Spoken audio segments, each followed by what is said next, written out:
Seguimos leyendo el libro de Hechos del versículo 1 al versículo 35, el concilio de Jerusalén.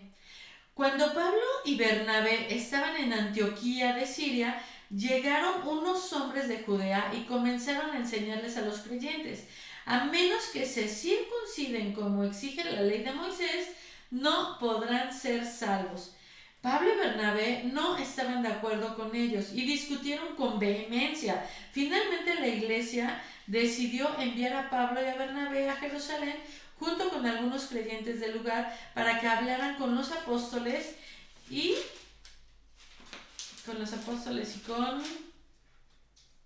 Bueno, aquí llegaron algunos y decían: si tú no te circuncidas, no eres. Y los ancianos sobre esta cuestión. La iglesia envió a los delegados a Jerusalén, quienes de camino se detuvieron en Fenicia y Samaria para visitar a los creyentes. Les contaron para alegría de todos, que los gentiles también se convertían. Cuando llegaron a Jerusalén, toda la iglesia, incluidos los apóstoles y los ancianos, dio la bienvenida a Pablo y a Bernabé, quienes les informaron acerca de todo lo que Dios había hecho por medio de ellos. Pero después algunos creyentes que pertenecían a la secta de los fariseos se pusieron de pie e insistieron: los convertidos gentiles deben ser circuncidados y hay que exigirles que sigan la ley de Moisés.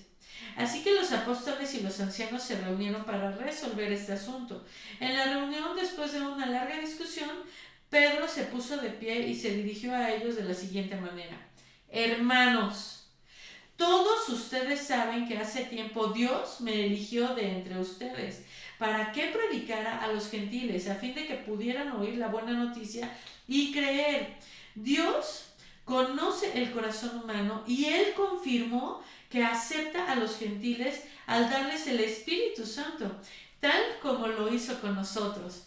Él no hizo ninguna distinción entre nosotros y ellos, pues les limpió el corazón por medio de la fe. Entonces, ¿por qué ahora desafían a Dios al poner carga sobre los creyentes? Gentiles con un yugo que ni nosotros ni nuestros antepasados pudimos llevar. Nosotros creemos que todos somos salvos de la misma manera por la gracia no merecida que proviene del Señor Jesús. Todos escucharon en silencio mientras Bernabé y Pablo les contaron de las señales milagrosas y maravillas que Dios había hecho por medio de ellos entre los gentiles. Cuando terminaron, Santiago se puso de pie y dijo: hermanos, escúchenme. Pedro les ha contado de cuánto Dios visitó por primera vez a los gentiles para tomar de entre ellos un pueblo para sí mismo. Y la conversión de los gentiles es precisamente lo que los profetas predijeron, como está escrito: después yo volveré y restauraré la casa caída de David, reconstruiré sus ruinas y la restauraré para que el resto de la humildad busque al Señor, incluso los gentiles, todos los que he llamado a ser míos. El Señor ha hablado. Aquel que hizo que estas cosas se dieran a conocer desde hace mucho. Y mi opinión entonces es que no debemos ponerles obstáculos a los gentiles que se convierten a Dios.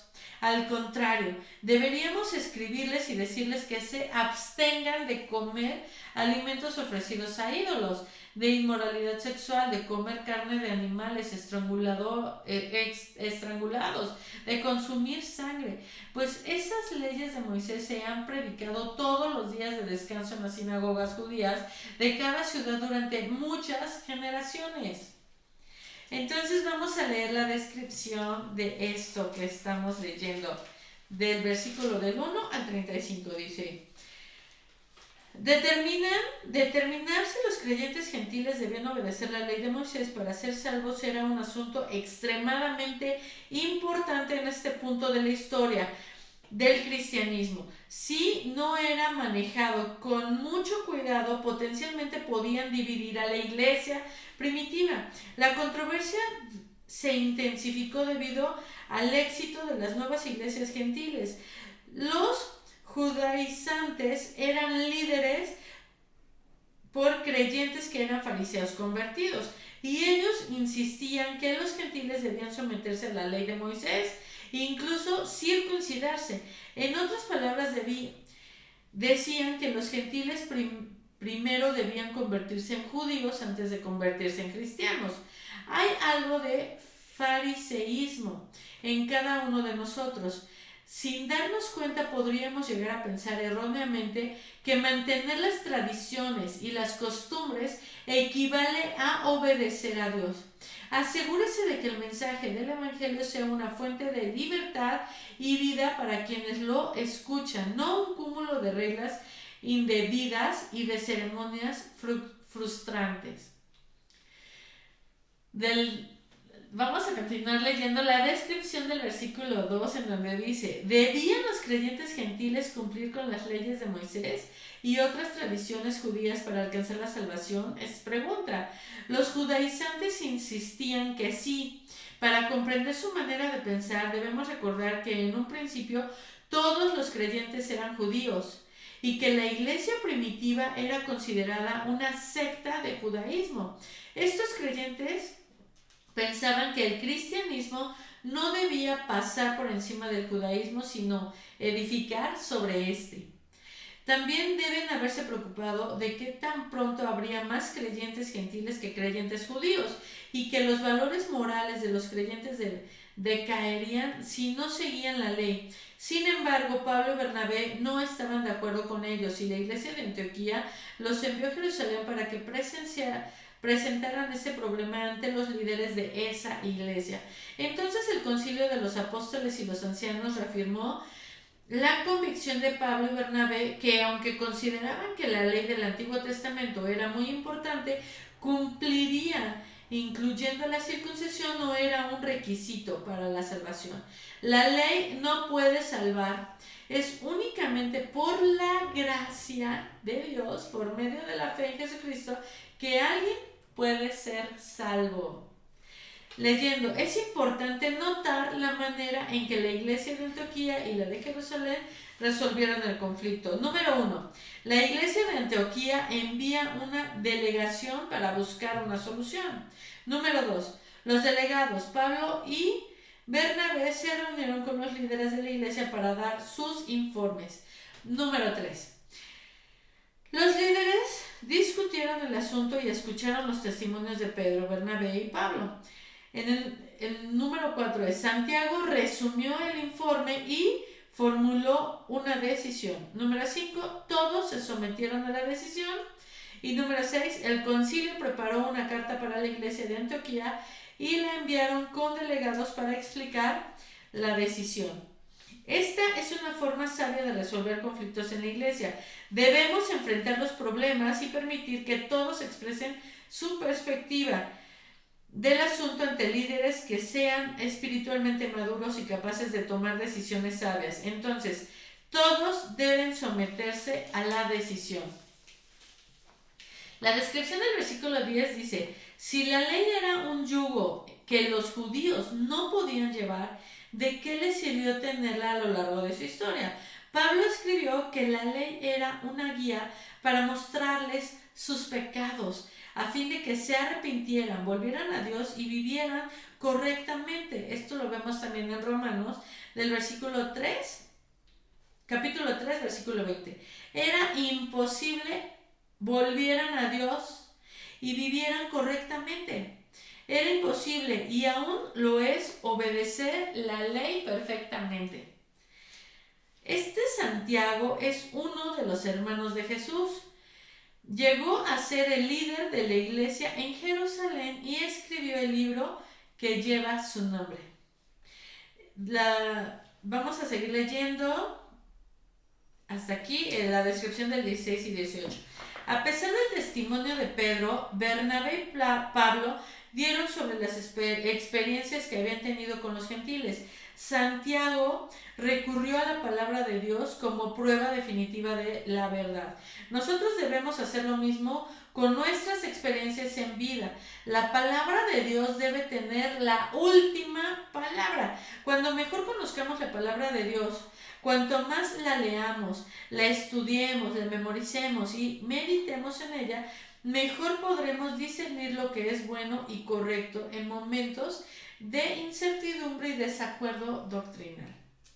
La descripción del versículo 19 y 21 dice: Santiago llegó a la conclusión de que los creyentes gentiles no tenían que ser circuncidados, pero debían abstenerse de comer alimentos ofrecidos a ídolos, de cometer inmoralidad sexual, algo habitual en el culto de los ídolos, de comer carne de animales estrangulados y de consumir carne, reflejando la enseñanza bíblica de que la vida está en la sangre. Nosotros lo vemos en Levítico 17, versículo 14. Si hacían estas cosas, complacerían a Dios y se llevarían bien con sus hermanos judíos creyentes en Cristo. Desde luego, había más cosas que no debían hacer como creyentes, pero estas 4 eran de particular interés para los judíos. Este acuerdo sirvió para que la iglesia creciera sin que fuera un impedimento las diferencias culturales entre judíos y gentiles. Cuando proclamemos el mensaje de Cristo en distintos contextos, debemos asegurarnos de que los requisitos para la salvación que predicamos son los que Dios ha establecido y no los humanos. Vamos a leer la descripción del versículo 19 y 21, donde dice: la iglesia primitiva experimentó lo difícil que es unir a personas de diversos trasfondos culturales. Los judíos y los gentiles tenían muy poco en común. Sus historias, tradiciones, prácticas, costumbres culturales e idiomas eran diferentes. ¿Cómo sería posible unir a personas distintas? ¿Cómo pudo ser esto posible? Sería mejor tratarlo como algo imposible de lograr y ni intentar hacerlo. Tal decisión resultaría en segregación, el aislamiento de personas y desconfianza entre ellas. Eso traicionaría las enseñanzas de Cristo y afectaría profundamente la efectividad y la atracción de la iglesia. La solución es someternos al plan de Dios e imitarlo. Esto podemos verlo en Efesios 5:1. Entonces seremos totalmente comprensivos y más abiertos, teniendo en claro que esta tolerancia no significa aprobar prácticas pecaminosas. Nada da mayor gloria a Dios, ni provee ni testimonio más convincente ante el mundo que ver a creyentes de distintas razas y diferentes trasfondos éticos y sociales unidos en amor y adoración al Señor. Seguimos leyendo hasta el versículo 35. Vamos a ver la carta de los creyentes para los creyentes gentiles. Esta parte que acabamos de leer nos está diciendo acerca de cuando tienes que unir dos culturas diferentes, dos formas diferentes y poder tener una buena relación. Creo que a nosotros nos ha pasado cuando muchas veces tienes un estilo de vida, conoces a un estilo de personas, conoces a otro estilo de personas y muchas veces tratar de juntar es difícil, pero yo sé que Dios lo logra, Dios es hermoso y Dios puede hacer que nosotros tengamos ese poder. Carta para los creyentes gentiles. Entonces los apóstoles y los ancianos, junto con toda la iglesia de Jerusalén, escogieron delegados y los enviaron a Antioquía de Siria con Pablo y Bernabé para que informaran acerca de esta decisión. Los delegados escogidos eran 2 de los líderes de la iglesia, Judas, también llamado Barsabás, y Silas. La carta que llevaron decía lo siguiente: nosotros los apóstoles y los ancianos, sus hermanos de Jerusalén, escribimos esta carta a los creyentes gentiles de Antioquía, Siria y Cilicia. Saludos. Tenemos entendido que unos hombres de aquí los han perturbado e inquietado con su enseñanza, pero nosotros no los enviamos, así que decidimos, después de llegar a un acuerdo unánime, enviarles representantes oficiales junto con nuestros amados Bernabé y Pablo, quienes han quienes han arriesgado la vida por el nombre de nuestro Señor Jesucristo. Les enviamos a Judas y a Silas para confirmar lo que hemos decidido con relación a la pregunta de ustedes, pues nos pareció bien al Espíritu Santo y a nosotros no imponer sobre ustedes una carga mayor que estos pocos requisitos. Deben abstenerse de comer alimentos ofrecidos a ídolos, de consumir sangre o la carne de animales estrangulados y de la inmoralidad sexual. Si hacen esto, harán bien a Dios. Los mensajeros salieron de inmediato para Antioquía, donde convocaron a una reunión general de los creyentes y entregaron la carta. Y hubo mucha alegría en toda la iglesia ese día, cuando leyeron este mensaje alentador. Entonces Judas y Silas, ambos profetas, hablaron largo y tendido con los creyentes para animarlos y fortalecerlos en su fe. Se quedaron allí un tiempo y luego los creyentes los enviaron de regreso a la iglesia de Jerusalén con una bendición de paz. Pablo y Bernabé se quedaron en Antioquía. Ellos y muchos otros enseñaban y predicaban la palabra del Señor en esa ciudad. Qué bonito es cuando tú tienes alguna duda y puedes acudir a Dios y Él te da esa paz y se convierte en una alegría maravillosa. Entonces, vamos a tratar lo más posible que cuando tengamos dudas, vayamos delante de Dios y Él sea el que nos confirme, porque eso nos va a traer una verdadera alegría. Vamos a leer la descripción de este versículo, por supuesto, y terminamos en donde dice: esta carta respondió a las inquietudes de los cristianos gentiles en Antioquía y les trajo gran alegría. La carta apela a la dirección del Espíritu Santo y explica lo que debe hacerse como si los lectores ya lo supieran. Los creyentes deberían ser cuidadosos, no solo en lo que dicen, sino también en la forma en la que expresan. Tal vez nuestro contenido sea correcto, pero podríamos perder nuestro público por el tono de nuestra voz o nuestras actitudes. Por supuesto, a veces sabemos que hay cosas que están bien delante de Dios, pero, ¿sabes? Dios no nos habló, no nos llamó a nosotros para que nosotros juzguemos, etiquetemos, demos de bibliazos, les digamos, esto dice aquí. No, Dios, no sé a ti, pero creo que a la mayoría nos ha llamado en amor. Y eso es como yo quiero hablarle a la gente. Digo, a veces sí es desesperante, digo, a veces nuestro carácter es espantoso, no sabemos hablar de una manera correcta. Por eso hay que decirle: Dios, guarda mi boca de hablar, déjame no hablar, Señor. Y seguimos con el número 31. El debate sobre la circuncisión pudo haber dividido a la iglesia, pero Pablo, Bernabé y los judíos de Antioquía tomaron la decisión correcta. Buscaron el consejo de los líderes de la iglesia y de la palabra de Dios. Nuestras diferencias deberían resolverse de la misma forma al buscar consejo sabio y al conformarnos con las decisiones alcanzadas. No permita que los desacuerdos lo aparten de otros creyentes. Pablo y Bernabé tuvieron un desacuerdo tan serio en cuanto a Juan Marcos, que terminaron formando dos equipos separados.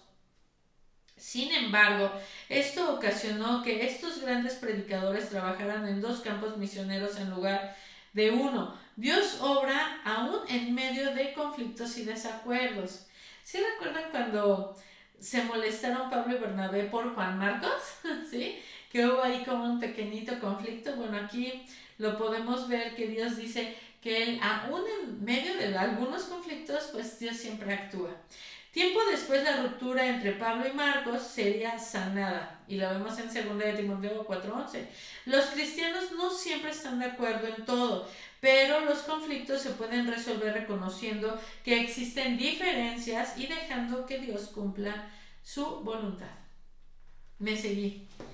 Pero bueno, seguí leyendo las descripciones de lo que vamos a ver mañana, pero hoy por supuesto estoy muy contenta de haber leído que tenemos que tener mucho cuidado con nuestra lengua, con nuestro tono de hablar para poder explicarle a las personas que muchas veces, aunque las cosas nos parecen correctas, tenemos que ir con las personas que saben para poder hacer las cosas todavía mejor, dejarnos guiar por el Espíritu Santo y por supuesto confiar en que Dios es el único que siempre va a resolver. Y saben, a mí me encanta saber que si yo cumplo, ¿no?, lo que Dios me pide, obedezco, leo su palabra, me pongo en sus manos, aunque me equivoque, Dios va a resolverlo. Porque yo ya lo puse en sus manos, Dios lo resuelve, aún en medio de los conflictos.